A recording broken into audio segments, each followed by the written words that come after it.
गरिमा recording studio Mumbai.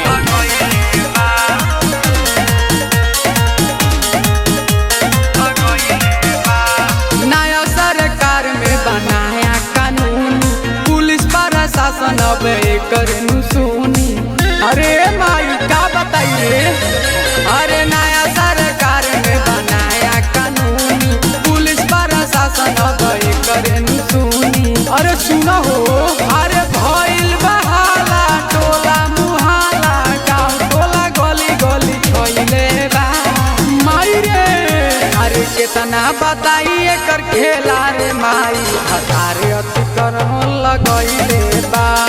कितना बताइए एकर खेला रे माई, हजारे अतिक्रम लगइले बा। हजारे अतिक्रम लगइले बा।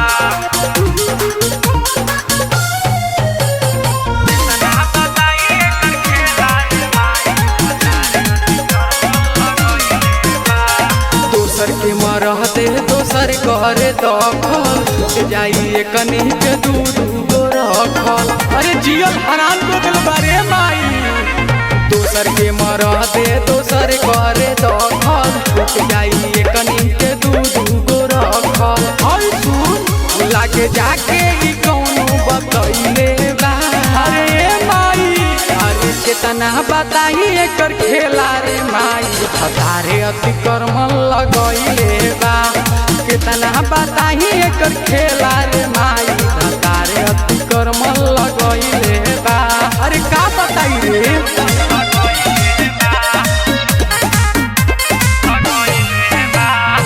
गरिमा रिकॉर्डिंग स्टूडियो मुंबई। एकरा से निमन रहे लालू सरकार रे, देखना विरोधी आके भइल बुरा हाल रे। एकरा से निमन रहे लालू सरकार रे, देखना विरोधी आके भइल बुरा हाल रे। एकर आदत तूफनिया धरइले बा। कितना बताही एकर खेला रे माई, हजारे अतिक्रम लगइले बा। कितना बताही एकर खेला रे माई, लागे सोनू अर्जुन एके पटइले बा। अरे लागो त जान लेके छोड़ी।